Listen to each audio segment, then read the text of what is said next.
Shalom शालोम शालोम। प्रभु यीशु मसीह नासरी के नाम में आज जो हम जानने जा रहे हैं पवित्र आत्मा के द्वारा इन अंतिम समयों में वो देखने को मिलेगा आपको। सेनाओं का यहोवा का युद्ध और उसकी शुरुआत हो चुकी है। ग्रेटर इज़राइल की घोषणा हो चुकी है, यानी परमेश्वर ने जो भूमि इज़राइल को दी थी उसका नक्शा बाइबल में तो स्पष्ट है, पर अब कुछ लोग देख रहे हैं वो जो भ्रम में पड़े हुए हैं। कैसे बनेगा ग्रेटर इज़राइल, आज वो सच्चाई जानेंगे और अपनी आंखों के सामने होते हुए देखेंगे। परिणाम, पहली बात तो ये है इस वीडियो में जो बहुत खूबसूरत है, और वचन का दावा, परमेश्वर यहोवा का दावा और उसकी सच्चाई हमारे लिए कितनी आनंद की बात है कि ये जानने का समय एकदम निकट आ गया है। बहुत ज़्यादा समय नहीं लगेगा इसमें। इसके साथ साथ आप जानेंगे पूरा घटनाक्रम जो मसीह विरोधियों के लिए तैयार किया गया शैतानों के द्वारा, उनकी शिक्षाओं के द्वारा, उनका अंजाम क्या होने जा रहा है वो भी देखेंगे। हर जगह बड़ी तीव्रता से हो रहा है। और तीसरी बात जो देखेंगे जो बहुत खूबसूरत है, एक ऑर्गन की, एक वाद्य यंत्र की, जो 11वीं सदी का 1000 साल से दबा हुआ कब्रस्तान के बैतलहम के नेटिविटी चर्च जो है बैतलहम में, उसका जो कब्रस्तान है वहाँ दबाकर रख दिया गया था उस समय जब पहली बार क्रिश्चियन क्रूसेडर यरूशलेम में आए थे। वो अद्भुत वाद्य, उसका संगीत भी आप सुनेंगे, जो 222 पाइप का है, और उसका अनावरण जो हुआ है वो 9 सितंबर 2025 को, जो 2019 में इस पर कार्य हुआ। जब निकाला गया तो लकड़ियां सड़ गई थीं। ये कांच से और पीतल का, तांबे का ये पाइप हैं। वो ध्वनि ओरिजिनल उसकी आपको सुनने को मिलेगी। ये साधारण पाइप नहीं है। पुरातत्वविदों के लिए तो ये खजाना है, और हमारे लिए जो आध्यात्मिक आत्मिक जो हिस्सा है, तो ये वाद्य ऑर्गन का, ये ऑर्गन का प्रकट होने का अर्थ भी आप जानेंगे।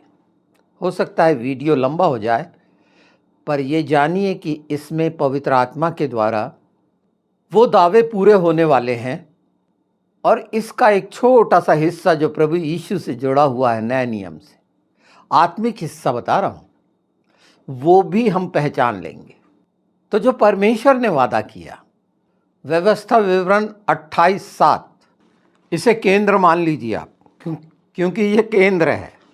यहोवा ऐसा करेगा कि तेरे शत्रु जो तुझ पर चढ़ाई करेंगे वे तुझसे हार जाएंगे। वे एक मार्ग से तुझ पर चढ़ाई करेंगे, परंतु तेरे सामने से 7 मार्गों से भाग जाएंगे। ये हाल होगा। हम सब जान रहे हैं इस समय इज़राइल का कौन दुश्मन है। पूरे इस्लामिक देश, अभी 50 देश इकट्ठे हुए हैं ना, इसके पहले 67 में हुए थे, कैसे पिटे थे, कैसे भागे थे। इस समय तो उनके जबड़ों में आंकड़े डालकर परमेश्वर खींच के लाएगा, और इनका नाश होते हुए देखोगे। ये कल्पना सारा संसार कोई नहीं कर सकता। जो काल्पनिक विचारों के भ्रम में पड़े हैं, बाइबल को उन्हें अपनी किताबों जैसा समझ लिया, उन्हें आज भी समझ में नहीं आ रहा है कि कतर पर इज़राइल ने कैसे आक्रमण कर दिया, और न कभी समझ में आएगा। शैतान के द्वारा उसके दास बने हुए अपनी बुद्धि से जो जानने की कोशिश करते हैं शरीर में अन्य जातियां, वो इन चीज़ों को नहीं समझ सकती, पर देखेगी अब, और फिर आश्चर्यचकित होगी कि यह कैसा हो गया। उन्हें नहीं मालूम कि हमेशा हमेशा सेनाओं का यहोवा वचन को सिद्ध करता है, प्रमाणित करता है कि हमेशा लड़ा और इजराइलियों के साथ होकर, और कभी इजराइलियों पे कोई भी विजय नहीं पा सका। अब आप सब लोग देखिएगा, विश्वास के लिए एक बहुत सुंदर मौका है। इससे शानदार मौका और क्या होगा, सच और झूठ की पहचान का। 142 देशों ने, मैंने इस पे वीडियो किया है, इज़राइल के विरोध में समर्थन दिए हैं। चालाक लोगों ने। ये जितने देश हैं 196 में से 142, ये तो नाश होंगे ही होंगे, क्योंकि बाइबल बहुत साफ कहती है कि जो इज़राइल को आशीष देगा मैं उसको आशीष दूंगा। उन देशों को सर्वशक्तिमान परमेश्वर यहोवा से माफ़ी मांग लेनी चाहिए। ये वो मौका है, ये मजाक नहीं है। आप एक मनुष्य को दबा के उसकी ज़बान बंद कर सकते हैं। यहाँ जो मैं बोल रहा हूँ पवित्र आत्मा के द्वारा, आपकी पूरी संतलत की ताकत मुझे नहीं रोक सकती। और इस शब्दों की सामर्थ्य को आप पहचानेंगे, उस समय आप रोएंगे कि हमने विश्वास नहीं किया था। क्यों हम उन मनुष्यों के बनाए हुए धर्म के झमेलों में पड़े थे और कट्टरता का वो स्वरूप मसीहत को दिखा रहे थे, परमेश्वर को दिखा रहे थे। उस परिणाम के लिए आप तैयार हो जाइए, क्योंकि हर रीति से आप कमज़ोर हो चुके हैं, शारीरिक, मानसिक, बौद्धिक और आर्थिक भी। क्या रहा है देशों में, कैसे झगड़ रहे हैं, देख रहे हैं ना। वो हत्या जो यूएस में हुई चार्ली की, जो आंदोलन चल रहा है यूके में, देख रहे हैं ना। तख्ता पलट कितने हो रहे हैं, देख रहे हैं। ये सब उलट पुलट हो जाना है। चर्चाएं हो रही है इंडिया का क्या होगा, ये इंडिया जाने, यहाँ की कट्टरता जाने, जिसने बेहिसाब मणिपुर में क्रिश्चियनों पर अत्याचार किया और आज भी चर्च पर अत्याचार करते हैं, मसीहों पर अत्याचार करते हैं। उनके लिए भयानक सबक होने वाला है कि कैसे विस्थापित किए जा रहे हैं घुसपैठिए, चाहे वो कोई धर्म के हों, निकाले जा रहे हैं, बेइज्जत किए जा रहे हैं। इनकी शिक्षा दीक्षाएं, इनकी संस्कृति और सभ्यताओं का प्रदर्शन हो चुका है कि जो पनाह देता है उसके साथ ये क्या करते हैं। यूके में देखिए आपने, मैंने एक ग्रूमिंग गैंग का करा था, और वो सब जो राजनीति को इन गंदों के साथ मिलाकर अपना राज्य कर रहे हैं, वो सब गिरेंगे, गिरना ही है, कोई नहीं रोक सकता। ये वोटों की राजनीति खत्म हो जाएगी। इंडिया के अंदर वोट चोरी के प्रमाण आपको दिखते हैं, ये सब समाप्त होना है। और बुरी तरह ये लोग लज्जित होकर गिरेंगे, जैसे नेपाल में मार मार कर भगाया गया। ये शैतान कर रहा है, कितना शानदार बेइज्जत कर रहा है। इसी की ये पूजा करते हैं और इन्हीं को ये कैसा कर रहा है, ऐसा लगता है? बिल्कुल भी नहीं। ये न्याय हो रहा है और इसे कोई नहीं रोक सकता। अगर हम इस विषय पे जाएंगे तो बहुत आगे चले जाएंगे, पर परमेश्वर का वचन सुने जो हमने 28 से शुरू किया। ये सारी बातें इसलिए बताना जरूरी थी कि इन सब बातों पर नज़र रखिए और कैसे खूबसूरत परिणाम सामने आएंगे हम विश्वासियों के और इज़राइल के। तो वो जान लीजिए, जो उत्पत्ति 49:8 में यहूदा को आशीष दी गई, मैं आपके लिए पढ़ देता हूँ। ये आशीषों को फल जो विश्वास का कारण है, मजबूती का, अन्य जाति इसे समझने में असमर्थ है, क्योंकि ये हो चुका, हमेशा होगा। जैसे नूह का समय था, नूह और लूत का समय था, वो समय आ गया है नूह का और लूत का, कि प्राणियों ने अपना आचरण बदल दिया है और उस स्थिति में पहुंच चुके हैं। ये सब साथ साथ घटित होगा और उसके ये चिन्ह जो बोलते हैं ना, दिखा रहा हूं और आप सुन रहे हैं न्यूज़ में, अभी समाचार में। पर ये इसका गहरा अर्थ विश्वास का, जो परमेश्वर ऐसा करेगा, ऐसा दावा कैसे कर रहा हूं मैं? वो महान परमेश्वर ये करने जा रहा है, आप देखेंगे। तो सुनिए, जेनेसिस 49 उसका 8वां पद। हे यहूदा, तेरे भाई तेरा धन्यवाद करेंगे, तेरा हाथ तेरी शत्रुओं की गर्दन पर पड़ेगा। मैं पिता के पुत्र, तेरे पिता के पुत्र तुझे दंडवत करेंगे। मैं बहुत एक्साइट हूँ। और इसीलिए कि आप विश्वास में बहुत मजबूत होने जा रहे हैं और अन्य जातियों के लिए ये मील का खंबा होने जा रहा है। ये देखेंगे, ये बात जो बोली जा रही है पवित्र आत्मा के द्वारा वचन की है, जो पहले से घोषणा है वो पूरी होनी है। जैसे यीशु ने बोला, मैं जगत के अंत तक तुम्हारे साथ हूँ, मैं तुम्हें नहीं छोड़ूंगा, मत डर। ये मसीही विश्वास है और ये सच है, क्योंकि हर कोनों में आप वो आश्चर्य कर्म और चमत्कार होते देखते हैं यीशु के नाम में। आप शर्मिंदा हैं कि आपके द्वारा क्यों नहीं होता। वो छोटे छोटे ईश्वर जिन्हें आपने पाल रखा है उनके द्वारा क्यों नहीं होता, पर गुमराह हैं। पर ये वीडियो आंख खोलेगा जब आप देखेंगे साफ साफ कि इजराइल पर कोई भी प्रबल नहीं हो सकता। आप कुछ भी कर लें, ये वादा परमेश्वर सर्वशक्तिमान सृष्टि रचयिता का है। जैसे आज नास्तिकों का अंबार लग गया है ना, नाश होने वाले ये नास्तिक, उस समय भी जिस समय जहाज बन रहा था तो उनने सोचा भी नहीं था वो नास्तिक लोग कि जलमग्न होगा, ऐसा होगा, और पहाड़ पर जहाज बन रहा था। आज के नास्तिक वो हैं और वो नाश हुआ।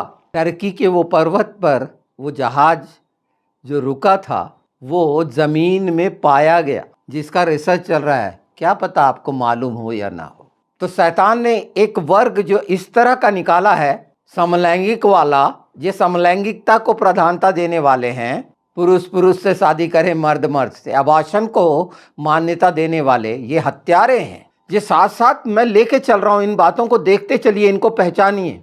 और खासकर नास्तिकों की ये शैतान के हाथ में कितने भयानक हैं, जो इनकार करते हैं अपनी सांसों का और जब मरने लगते हैं तो यीशु के पास आते हैं और गवाही देते हैं। ये तमाम जो मसीह विरोधी हैं उनकी गवाहियां हैं। पर ये सामने देखोगे, आप ताकत को जानते हो ना, शारीरिक बल, तो सबसे उच्च तकनीक किसके पास है? आज हर जेब में एक जो फोन है, किसकी बदौलत है? वो इजराइल की। वो सब चीज को कंट्रोल करता है। ये मैं आपको डरा रहा नहीं हूं। वो जब चाहे संसार में विस्फोट पैदा कर सकता है, प्रत्येक व्यक्ति को नेस्त नाबूद कर सकता है। क्या समझ रहे हैं आप? पर उसने अपने तरफ से किसी को दुश्मन नहीं बनाया। पर जो शैतान है वो इजराइल का दुश्मन है, क्रिश्चियन का दुश्मन है, मसीहों का दुश्मन है। पर प्रमाण मिलते हैं बाइबल में और कहीं नहीं। और प्रत्यक्ष प्रमाण इस सदी में आप देखेंगे, आप देखने जा ही रहे हैं। ये आतंकवादी देश, आतंक को पनाह देने वाले कैसे इकट्ठे हो रहे हैं, हमास के लिए कैसे तैयार हैं। वो प्रॉक्सी ईरान कितने पाला था, क्या हाल हो गए। अब जो देश ईरान से मतलब रखते हैं वो उसकी तारीफ करेंगे, रूस से मतलब रखते हैं तारीफ करेंगे, चीन से मतलब रखते हैं तारीफ करेंगे। इंडिया के हाल देख ही रहे हैं आप कि कैसे असमंजसता में पड़ा हुआ है, दाएं बाएं समझ में नहीं आ रहा है। अपनी नाक बचाने के लिए नाना प्रकार की सोशल मीडिया का इस्तेमाल किया जा रहा है, पर स्थिति तो वही है ना। 80 करोड़ों को भूखा मारने वाला देश, चुनाव प्रक्रिया ओट चोर देश, न्याय व्यवस्था ध्वस्त वाला देश, सारे सिस्टम यहाँ के, यहीं के, पूरे संसार के। तो अंत समय में ये होना ही है सारे संसार का, ये विशेष नहीं है इंडिया। ये बचेगा तो मसीहों के कारण, किसी व्यक्ति के कारण नहीं, क्योंकि मसीह ही बजाएगा, आएगा वो ही बचाएगा। और अब देख लो उस घटना को जो आपके सामने घटने जा रही है। जिन्होंने नहीं देखा सब डरे हुए हैं। जितने तख्ता पलट हुए उसके बाद कैसे डरे हुए हैं ये डरपोक राजनीतिज्ञ, टॉप टू बॉटम सब। ये सब परिवर्तन होगा। ये मत समझ लीजिए कि एक पार्टी अच्छी है दूसरी ऐसी। राजनीतिक तमाम पार्टियां कीचड़ में पड़ी हुई हैं, मौका चाहती हैं शासन करने का मनुष्य पर। और ऐसे नियम और विधि जो संसार के बनाने वालों ने बनाए हैं, मनुष्य को गुलाम बनाने वाले बनाए। ये संविधान जो है आपको गुलाम बनाया है। पवित्र शास्त्र ही एक ऐसा है जो स्वतंत्र करता है। इस बारे में आप ज़्यादा जानते हैं जो मैं बोल रहा हूँ, पर ये सच्चाई बोलने का साहस जो लालसा और अभिलाषा रखते हैं संसार में जीने की, वो उनमें नहीं है। ये सारे डरपोक लोग हैं और अपना अपना ज्ञान सोशल मीडिया पे कमाने के लिए कौन कौन से तरीके, इनके थंबनेल वगैरह देखिए आप अच्छे से।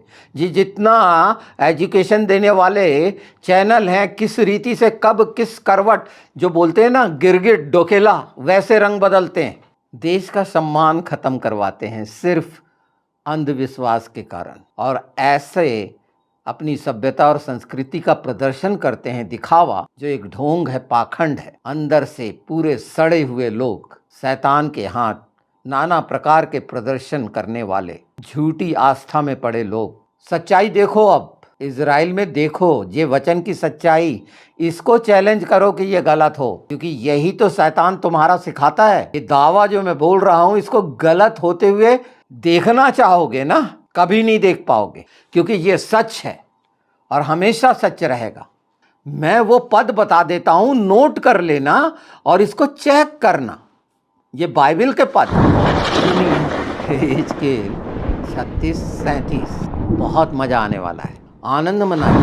मसीहों को ऐसे समय में आनंद मनाना है कि उनका क्या हाल होने जा रहा है, या आप देखेंगे जिन्होंने पूरे संसार में गंदगी फैलाई थी। उसका सबसे बड़ा उदाहरण आपने ब्रिटेन में देखा, ग्रूमिंग गैंग।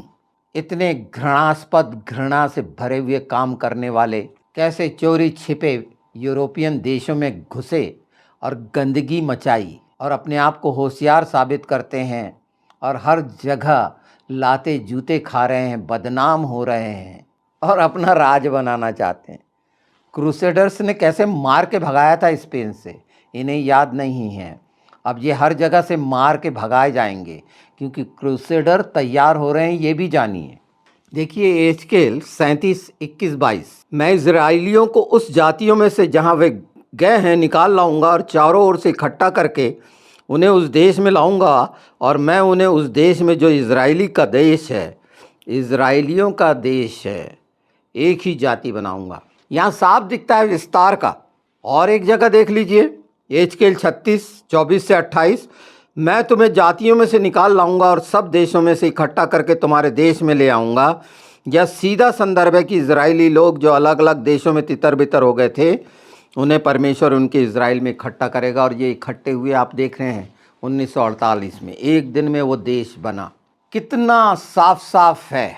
और यह है विस्तार, देश का मिलना, वादे का, कि मैं कहाँ से कहाँ तक इजराइलियों को दिया हूँ, ये विस्तार हो रहा है। इसलिए ग्रेटर इजराइल की बात हुई है। तो ये ध्यान रखिए, परमेश्वर का जीवित वचन जो उत्पत्ति 12:3 में कहा गया है, उसने कहा है, परमेश्वर ने कहा है, सृष्टि रचयिता ने, कि जो इजराइल को आशीष देगा मैं उसे आशीष दूंगा, जो उसे श्राप देगा। और जब जब जिस देश ने श्राप दिया उसका हस्र क्या हुआ है, अगर अब इंटरनेट पे निकालेंगे तो आपको मिल जाएगा। और ग्रेटर इजराइल का देखना है तो विकिपीडिया में सारी चीज़ें आपको मिल जाएंगी। तो जो बहुत ये सोच रहे हैं कि क्या होगा, निश्चित मानिए इजरायली हमेशा विजयी है, शैतान हारेगा। वो सारे लोग किस तरह से नाश होंगे वो अभी मैं नहीं बताता, क्योंकि बाइबल में लिखा है उनकी हड्डियों की जगह 11 महीने तक उनकी हड्डियां बटोरी जाएंगी, निशान लगाया जाएगा, उनको छुआ भी नहीं जाएगा। वो कौन लोग होंगे आप पहचान सकते हैं। उनकी पहचान अलग है, मसीह विरोधी, यहूदी विरोधी, यहूदा की आशीष भूल गए हैं। ये बाइबल में परमेश्वर ने आशीष दी है, उसका सार्थक अर्थ है, ये कहीं नहीं मिलता। और ये इसीलिए बता रहा हूँ कि हम सब परमेश्वर की संतान हैं। जितनी जल्दी जान लें, समझ लें और यीशु के चरणों में आ जाएं, वो परमेश्वर आने वाला है। लोगों के बहकावे से दूर। आज देखिए ईरान में 10 लाख से ज़्यादा लोग क्रिश्चियन हो गए, यीशु को स्वीकार लिए। मस्जिदें बंद हो रही हैं वहाँ, चर्च को बंद करने वाले। ये सच्चाइयाँ हैं। क्या ये सब चीज़ सुन के आश्चर्य नहीं लगता? वही ईरान की लैला हासिम की कहानी सुनी है कि क्या है, और आज वो कैसे कार्य कर रही जर्मन में। सब बातें बड़ी स्पष्ट हैं। और उस फारस का ईरान का क्या हाल हुआ है, एक झटका भी मिला है, अब वो बहुत कमज़ोर हो गया है। अब बात करने वाले जो उससे जुड़े हुए लोगों के लिए कितनी शर्मनाक बात है ना। नाक बचाना पड़ता है।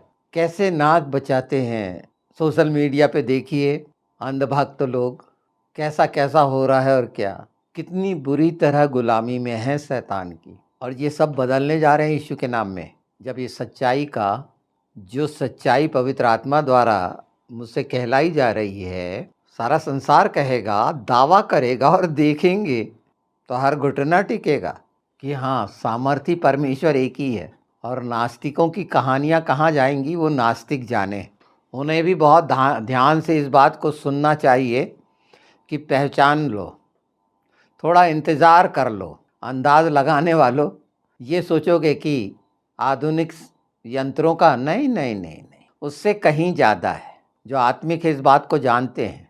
ये तमाम पूर्व सूचनाएं एक योजनाबद्ध तरीके से मोसाद कैसे मारता है, देखे ना, जो लोग सोच भी नहीं सकते। जब वो कर लेता है तब लोगों को पता चलता है। तो ज्ञान का स्तर भी कहाँ पर है, किसका, ये अपना पहचान लो। इस सच्चाई को सुन के विश्वास कर लो और अपने आप को बदल लो।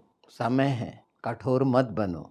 देखो 1967 में कैसा मारा था उन देशों को, और वो भूमि भी ले ली थी, मिस्र विस्र सब की, फिर भी वापस कर दी। पर अब वो नहीं है, क्योंकि अब फाइनल होना है।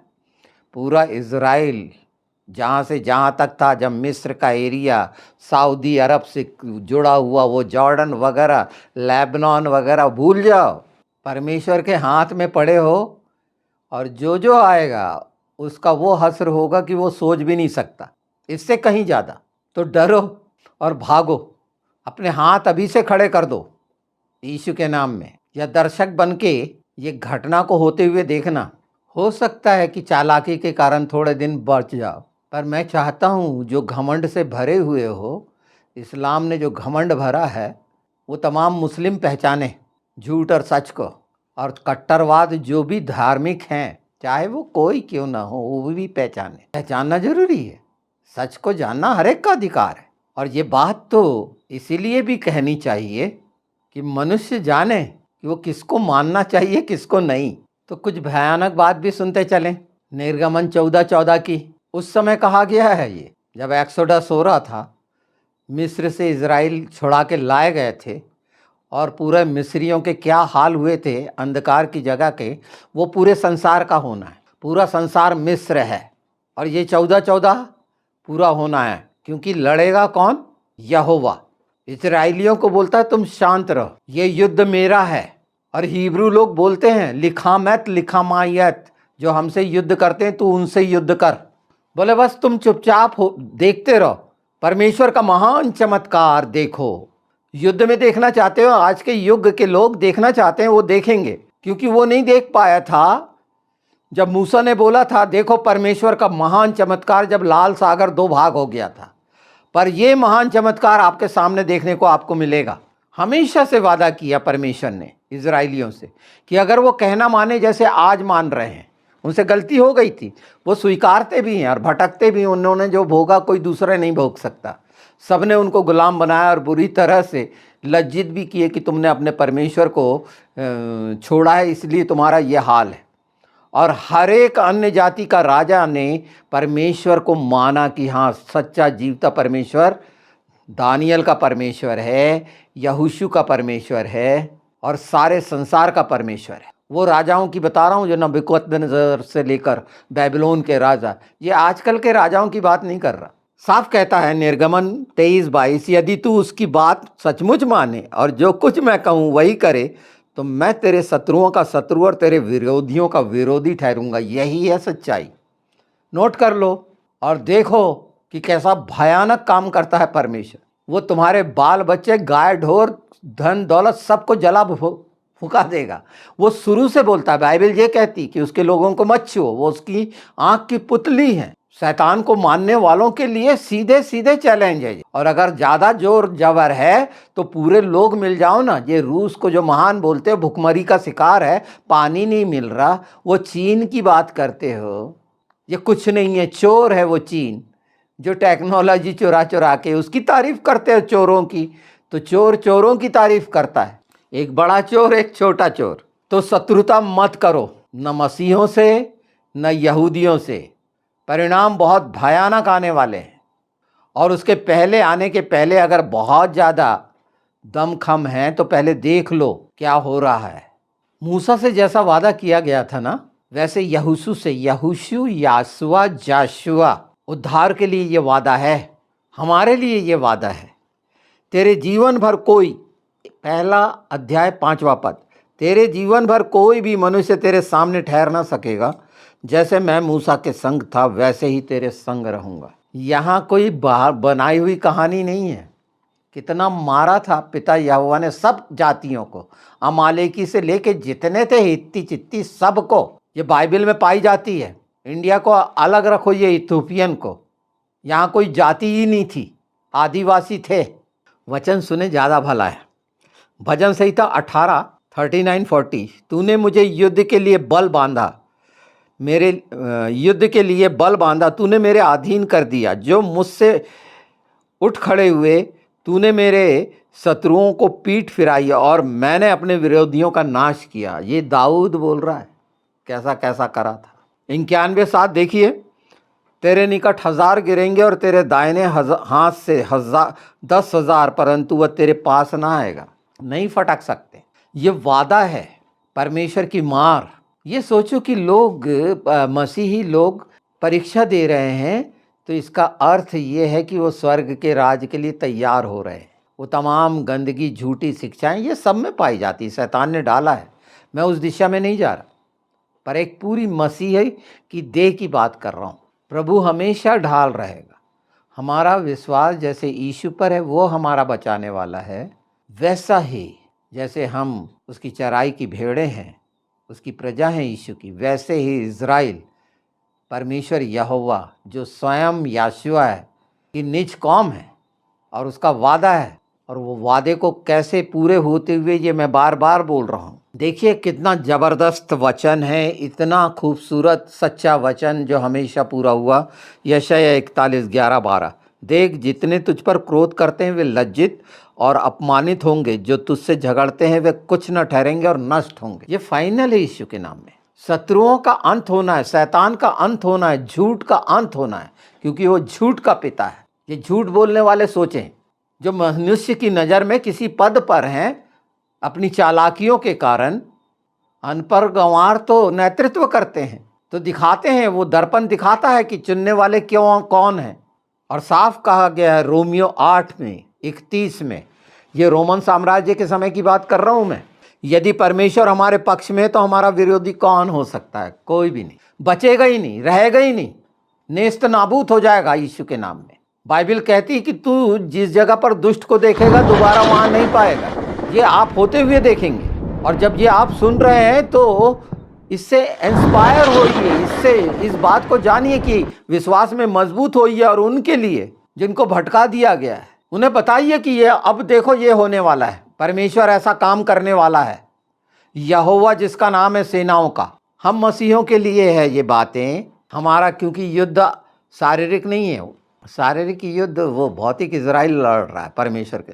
हमारा तो आत्मिक युद्ध है। यीशु ने बोला हमें शरीर वाला हिंसा वाला नहीं है। यहाँ तो शत्रु को पूरी तरह उसकी आत्मा को नरक में भेजने वाला हमारा काम, उसको बांधने वाला और नरक में पहुँचाने, हमेशा के लिए नाश करने के लिए। इजराइल तो शरीर का नाश करता है, भौतिक इजराइल, पर मसीहत शैतान की दुष्ट आत्माओं को नरक में डालती है यीशु के नाम में, उस आग की झील में। सुनिए 2 कुरिन्थी 10:4, क्योंकि हमारी लड़ाई के हथियार शारीरिक नहीं परंतु गढ़ों को ढा देने के लिए परमेश्वर में सामर्थी हैं। ये परमेश्वर के सामर्थी हैं, परमेश्वर की सामर्थ्य के द्वारा। चाहे कितना ही गढ़ हो इन लोगों ने बनाए हैं, जितने भी ऊंचे ऊंचे अपने मजबूत नाके बाड़े, कहीं कुछ नहीं, ये बच नहीं पाएंगे। ये दरारों में छिपेंगे, चट्टानों में भागेंगे, देखेंगे, अंत में मौत मांगेंगे और नहीं हो मिलेगी। ये मौत से बचना चाहते हैं ना, उम्र बढ़ाना चाहते हैं, वो पुतिन और वो चीन वाला 150 साल करना चाहते हैं। वो इसलिए करना चाहते हैं कि दरारों में, और ये मौत मांगेंगे नहीं, इनकी हालत ख़राब हो जाना है। पुतिन को तो समझ लेना चाहिए, वो तो चीन का है, वो तो नास्तिक है, पर ये तो जितने वाद है ना, उनके पूरे वाद्य यंत्र बनने हैं। अभी मैं वाद पे जाऊंगा, आर्गन पे, क्योंकि हमारा जो विश्वास है मसीह, हम श्योर हैं। प्रकाशित वाक्य 17:4-14, वे मेमने से लड़ेंगे और मेमना उन पर जय पाएगा, क्योंकि वह प्रभुओं का प्रभु और राजाओं का राजा है, और जो उसके साथ हैं वे बुलाए हुए, चुने हुए और विश्वास योग्य हैं। ये निश्चित है। तो प्रतिज्ञा कैसे पूरी होंगी ये जानिए। ये एक हिस्सा था जो वादे का हिस्सा, मैंने पूरे रेफरेंस थोड़े थोड़े आपके सामने रखे जो पूरे होंगे, कि कैसे रक्षा करता है इजराइलियों की, ये पहचान लो। इजराइलियों से पूछो यहूदियों से कौन उनकी रक्षा करता है। वो आयरन डोम नहीं, बाइबल में कहा गया है कि आग से रक्षा करूँगा। तो आग से कैसी रक्षा हो रही है ये देखिए। इजराइल की बातें बनाते रहिए अपनी टीआरपी और वो सब्सक्राइबर और पैसे कमाने के लिए। ये सब खत्म होने वाला है और ये माध्यम ही खत्म हो जाएगा तो क्या करोगे। जैसे अभी मैं यूट्यूब पे बना रहा हूँ, ये खत्म हो जाएगा तो क्या करोगे। ये तो बोल चुका, ये कोई खत्म नहीं कर सकता क्योंकि पवित्र आत्मा के काम खत्म नहीं हो सकते। तो गिन लो पूरे देशों को, पूरे राष्ट्रों को, वहाँ की राजनीति को, सब लोगों को गिन लो क्या क्या होने वाला है। और जितनों ने ये गंदे काम किए हैं, जैसे डेमोक्रेट यूएस के, डेमोक्रेट लेबर वहाँ के यूके के, वो फ्रांस का मैक्रॉन है ना, वोट की राजनीति और ये घुसपैठियों को अपना वोटर्स बनाना और ये कर रहे थे गंदगी। कनाडा से लेके ऑस्ट्रेलियन जो अपने अंदर डाले हुए थे, आयरलैंड वगैरह और इटली वगैरह, कैसे निष्कासित कर रहे हैं स्पेन से, कितनी बुरी तरह बेइज्जत कर रहे हैं। हम इंडियन हैं, इस देश के हैं, ये ज़मीन परमेश्वर ने हमें दी है। इज्जत की दो रोटी खाएं, किसी दूसरे देश की क्या ज़रूरत है हमें। पर जहाँ प्रभु यीशु की बात है हम वो करेंगे। वो क्रिश्चियन देश कोई भी हो सकता है, हमें उसकी मदद की ज़रूरत नहीं है, हमें यीशु की मदद की ज़रूरत है। जैसे इजराइल को आप सोचते हैं कि अमेरिकन, पूरे यहूदी वहाँ पर अमेरिकन है जो मदद करते हैं। आप गलत फहमी में, इजराइल को किसी की मदद की ज़रूरत नहीं है और कोई उसकी मदद नहीं करता। हाँ, वो सबकी मदद करता है। इंडिया को कितने बार बचाया है खुद सोचिए। तो बोलने के पहले ये जानिए कि सच्चाई बोलना, सच्चाई के साथ जो रहता है वही बोल सकता है। परिणाम देखिए ये सब उलट पुलट कैसा कैसा होगा, ये तो बहुत भयानक। और आंदोलन बढ़ेंगे क्योंकि जागृति आ गई है क्रिश्चियंस में। क्रूसेडर निकलेंगे अब, क्रिश्चियन क्रूसेडर, जिनसे आप किसी भी शारीरिक बल से नहीं जीत सकते। मैं तो यहाँ आत्मिक क्रिश्चियन जो इंडियन है उनकी बात कर रहा हूँ। हर कोई आपके धूर्तता से, नीच हरकतों से, छल और कपट से त्रस्त हो चुका है। आप चालाक बन रहे थे, घुसपैठिए बन के अपने संस्कारों को जो गंदे और शैतानी हैं वो उंडेलना चाहते थे मसीहों के बीच में। ये सबसे बड़ा गंदा काम कर रहे थे कि सच को जाने नहीं थे और आग को छू रहे थे। ये सच्चाइयाँ हैं। अब आप उनको समाचार के तरीके से सोचिए या कूटनीति से सोचिए, कुछ भी सोच सकते हैं, पर असल ये है। और इसे जितने जल्दी जान जाएं उतना अच्छा है। अपने देश को बचा लेंगे, अपनी आत्मा को बचा लेंगे। जितने जल्दी है निकल आए उस नर्क से, शैतान के साथ जो बहकाया हुआ है। हर झूठ तो आपने देख लिया इंडिया में। 11 साल से आप देख रहे हैं शैतानियत का कैसा घिनौना स्वरूप आप देख रहे हैं, झूठ का कैसा घिनौना स्वरूप क्या कर दिया है देश को, है ना। फिर भी उसके बाद तो ये कमजोरी, ये भीरुता छोड़िए। तो ये अंतिम समय में जो होना है, जो यूहन्ना 8:44 कहता है कि वो झूठा झूठ को जिसको पिता बनाए हो, तो ये अंतिम समय में दूसरा थिस्सलुनीयों 2:3 देख लीजिए, जो है मनुष्य का अधर्म प्रकट होने लगेगा। और प्रकट हो रहा है ये तमाम अधर्म, जिसको बड़े धर्मी बनते थे, आपके अधर्म प्रकट हो रहे हैं सारे संसार में। और अंतिम दिन के लिए यीशु ने कह दिया था, मत्ती 24:7 बार बार पढ़ना, कि अंतिम दिन में ये जाति जाति पर, राज्य राज्य पर लड़ाई करेंगे। आपस में कैसे लड़ रहे हो, कैसे छोटे छोटे संगठन बना लिए। इंडिया के अंदर देखिए हजारों जातियों के हजारों संगठन अपनी जान बचाने के लिए, क्योंकि एक दूसरे के विरोधी हैं। अकेला डरपोक इंसान, उसको कोई भी कुचलने को तैयार होगा, पर जो यीशु में है उसको नहीं कुचल सकते आप। और जो सबसे बड़ी बात है, इसको अंत कर रहा हूँ ये हिस्से को, रेवलेशन 12:12, उसका क्रोध जो है ना भड़क गया है शैतान का। अब वो आए बाएं साए हो गया है और उसकी दुर्गति होने वाली है। आप देखिए उसको तो मैं जो बता रहा था, हम उस हिस्से में हैं जो वाद्यांतर मिला है उस कब्रिस्तान से, बैतलहम का जो कब्रिस्तान था वहाँ से। नाटिविटी चर्च नाम है। ये 1906 में मिला था, सोचिए। और 2019 पर इस पर काम शुरू किया था इटली और इजराइल ने। खोदने पर मिला था, इसको छुपा दिया गया था। ये 11वीं सदी की बात है, आज से 1000 साल पहले, जब मुस्लिमों ने, क्योंकि उनका तरीका क्या है, एक तो पढ़े लिखे नहीं होते, नष्ट करना, विरासत को आप देखिए ना, पुस्तकालयों को, इन सारी लाइब्रेरियों को नष्ट करने की उनकी आदत है। हिंसा, जिहाद, झूठ, गंदगी, ये सब, और व्यभिचार कितना भयानक पाया जाता है, तमाम झूठ। अच्छा, झूठ उनकी देखना है तो आपको एक किताब पढ़ लेनी चाहिए, क्रिश्चियन प्रिंस की है, अमेज़ॉन से देखिए और इनके सारे झूठ जानिए। इसीलिए उससे बहस नहीं करते और लोग छोड़ रहे हैं। अब कुछ बहुत ही ज़्यादा शैतान के हाथ में पड़े हुए हैं मुल्ला मौलवियों के चक्कर से, तो उनकी बात नहीं कह सकता, पर ये उस समय ऐसा ही करते थे। और 11वीं सदी में ही क्रिश्चियन क्रूसेडर यरूशलेम में आए थे, जो सेंट सेवियर मोनेस्ट्री जो है, वहाँ इसका अनावरण हुआ। मैं इसका वीडियो लगाऊंगा, वो धुन वो सुन सकें आप, मैं कोशिश करूंगा, पर मैं चित्र कहीं कहीं लगा दूंगा उनके इमेजेस। वैसे आप विकिपीडिया से ये निकाल सकते हैं और सुन भी सकते हैं बहुत अच्छे से। तो ये मुस्लिम सेनाओं के डर से छिपाया गया था कब्रिस्तान में खोद के। 222 पाइप थे कांसे के, तांबे के, जिससे ध्वनि निकलती थी, और ये जो बजाया जाता था चमड़े का एयर का था, और वो दबाव जैसे हारमोनियम की रहती है, लाइक दैट, तो वो मधुर ध्वनि निकलती थी। ये विषय आया है, मैं पूरे वाद्य यंत्र का बाइबल में जो उल्लेख है, शुरू से हर चीज़ क्यों रखी गई, उसका क्या महत्व है, सिर्फ कला नहीं है इसका, आराधना और स्तुति का मतलब है, परमेश्वर ने ठहराया। दाऊद जब बजाता था तो साउल में जो दुष्ट आत्मा है वो भाग जाती थी। तो इतना काफ़ी है, ये पवित्र वो हिस्सा है वाद्य यंत्र का, सुर का, आवाज़ का।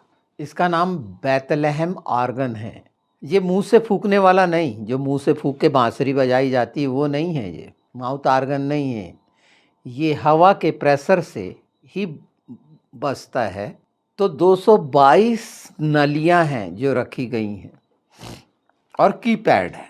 9 सितंबर 2025 को पहली बार ये बजाया गया। आपको याद आ रहा होगा नरसिंगा का फूका जाना, ये आर्गन का बजाया जाने का अर्थ क्या है, ये ऐसा ही हो गया कि आत्मा के द्वारा जो निश्चित, सोचिए सन 1906 में उसे पा लिया गया था, 2019 में उसे बनाया गया, मतलब लकड़ी तैयार की गई, और 2025 में अनावरण हुआ। हम मसीहों के अनुसार लूका 8:17 वो बहुत स्पष्ट है, जो कुछ छिपा हुआ है वो प्रकट किया जाएगा। कहने का अर्थ ये कि परमेश्वर की स्तुति और आराधना कभी समाप्त नहीं हो सकती। शैतान की कोई कोशिश खत्म नहीं कर सकती।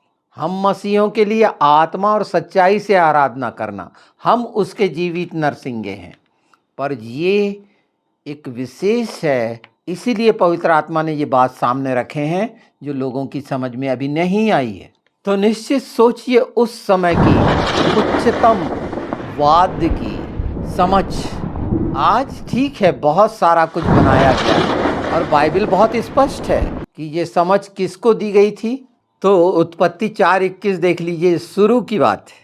उस 4:21, उसके भाई का नाम युबाल था, वह सब वीणा और बांसुरी बजाने वालों का बाप था। जब ये कहीं कुछ नहीं बना था, क्योंकि किसी के पास उत्पत्ति का पूरी रचना का कोई नहीं है, इधर उधर से चुरा के कुछ किया गया है, लिपापोती वो छोड़िए, पर सच्चाई ये है, ये उस समय का प्रारंभ। और अय्यूब की किताब जो है, जिसका हम बाइबल में देखते हैं, वो समय का नहीं कह सकते क्योंकि सबसे पहला माना जाता है। तो 21:12 में वे डफ और वीणा के साथ गाते हैं और बांसुरी की ध्वनि से आनंद करते हैं। ये ऑर्गन नाम आया है इसमें। भजन संहिता 150:3-5, इसे जरूर सुनिए, ये बहुत महत्वपूर्ण होने जा रहा है, इसीलिए मैं बोल रहा हूँ। भजन संहिता 150:3-5, उसे नरसिंगे की ध्वनि के साथ स्तुति करो, वीणा और सारंगी के साथ उसकी स्तुति करो, डफ और नृत्य के साथ उसकी स्तुति करो, तार वाले यंत्र और बांसुरी के साथ उसकी स्तुति करो, झांझ की झंकार के साथ उसकी स्तुति करो, ऊंचे स्वर की झांझ के साथ उसकी स्तुति करो। तो हर प्रकार का जो वाद्य यंत्र उसकी स्तुति और आराधना के लिए है। ना कि मनुष्य के सामने ये प्रदर्शन जो करते हैं कला का, ये वो नहीं है। बिल्कुल करिए, लोगों को मन को बड़ा अच्छा लगता है। और आजकल तो पॉप सॉन्ग अलग अलग फ्रिक्वेंसी का, शैतानी फ्रिक्वेंसी, आप अगर साइंस में इंटरेस्टेड हैं तो जानिए कि कौन कौन सी फ्रिक्वेंसी है जो शैतानों को आकर्षित करती है, क्या क्या चीज़ें हैं, कौन कौन सी हैं। ये धूप और अगरबत्ती कैसे आकर्षित करती है शैतान को, और दुष्ट आत्माएँ क्यों उनके आसपास रहती हैं। लोग अपने ऊपर इत्र क्यों लगाए रहते हैं, दुष्ट आत्माओं को आकर्षित करने के लिए, क्योंकि मनुष्य की अपनी एक सुगंध है। अब लीपा पोती करो, खूब डालते रहो, नाना प्रकार के डिओड्रेंट वगैरह कुछ भी डाल सकते, पर पहचान तो मनुष्य की ओरिजिनल वही ही है जो इंसान खो देता है। इतिहास 15:16, दूसरा इतिहास, पहला इतिहास 15:16, दूसरा इतिहास 5:13, इसे जरूर पढ़िएगा। ये भविष्यवाणी का माध्यम है। दूसरा राजा 3:15 में लिखा है, जब वीणा बजाने वाले बजाने लगा तब यहोवा का हाथ एलीशा पे हुआ और भविष्यवाणी का वचन आया। युद्ध और चेतावनी का साधन है ये सब कुछ। नरसिंगा का उपयोग बुलाने के लिए, युद्ध के संकेत देने के लिए। गिनती 10, 9, 10, योएल 2:1। स्वर्गीय आराधना की झलक भी देखते चलें अपन। प्रकाशित वाक्य 5:8 और 14:2 में लिखा है कि स्वर्ग में भी संत जो हैं वीणाएं बजा रहे हैं, वो प्राचीन और सब वाद्य यंत्र, स्वर्ग में आराधना हो रही है।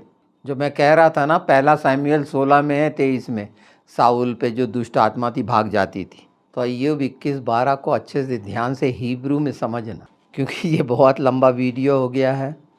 अब इसमें से मुझे बहुत सारे कट करने पड़ेंगे, पर मैं सोचता हूँ कि इसकी अलग अलग क्लिप भी निकाल दूँगा। पर ये ऑर्गन्स का समझना, ये ऑर्गन ऑर्गन्स नहीं, आर्गन नहीं तो वो जो होते हैं ना शरीर में पाए जाने वाले ऑर्गन्स, लीवर और हार्ट वगैरह, ये सब उनको भी ऑर्गन के, ये ऑर्गन। और मजबूत होइए यीशु के नाम में, क्योंकि ये हमारे लिए आनंद की बात है कि इन अंतिम समयों में विश्वास की मजबूती के लिए परमेश्वर के काम को हम होते हुए देखेंगे, इसे आगे बढ़ाएंगे। और घटनाक्रम तो आपको संसार में देखने को ही मिलेगा। ये राजनीतिक उथल पुथल और भी भयानक स्तर पर जानी है, और ग्रह युद्ध और ये जाति जाति और ये बहुत करीब करीब और भयानक होते जाएगा। हम मसीहों के लिए आनंद की बात है कि यीशु आने वाला है। तो ये क्या करेंगे, मसीहत के साथ भूल जाओ, इनके साथ क्या होगा, ये अपने में ही उलझे रहेंगे। ये इतने ज़्यादा उलझ जाएंगे कि इनको खुद पता नहीं रहेगा कि क्या करें क्या ना करें। जैसे जब बाढ़ आती है तो सांप बिच्छू साथ बहते रहते हैं, भूल जाते हैं काटना वाटना। तो वो ऐसी स्थिति, जितने सांप बिच्छू हैं कोई नुकसान नहीं पहुंचाएंगे, क्योंकि आफत उनके ऊपर आने वाली है। तो उम्मीद है इस बात को जानिए, और हर उस बात को जो आप जानते हैं, पवित्र आत्मा के द्वारा आपके मन प्राण हृदय पे क्या हो रहा है, इसको अपने बीच में प्रकट करिए। इस सच्चाई को देखिए, जांचिए अपनी प्रार्थनाओं में। रात का वो खूबसूरत समय जो शांत रहता है 2, 3, 4 बजे का, उसमें सुनिए, उसमें बोलिए मत। वो एक ऐसा समय होता है जहाँ वो धीमी आवाज़ प्रार्थना की आप सुन सकते हैं, क्योंकि प्रार्थना के बाद तो आप सुनना नहीं चाहते। एक वो समय है जब आप बता सकते हैं हर चीज़ को कि प्रभु क्या क्या है, उन लोगों को छू ले, क्या क्या तकलीफ़ें हैं वो पूरा कर ले। उसके बाद प्रभु क्या कहता है, पवित्र आत्मा क्या कहता है, वो अब से सुनना शुरू कर दें। बहुत ज़रूरी है कि परमेश्वर आपका इस्तेमाल करना चाहता है, हर एक का। तो अपना वो समय निकालें, वो खूबसूरत समय जब वो बात करना चाहता है, तो सुनने के लिए अपने आप को शांत कर लें और खाली कर लें और इंतज़ार करें, और निश्चित आप सुनने पाएंगे यीशु के नाम में। और ये घटना को तो देख नहीं पाएंगे जो अब बता दी गई है, वचन पूरा होगा यीशु के नाम में।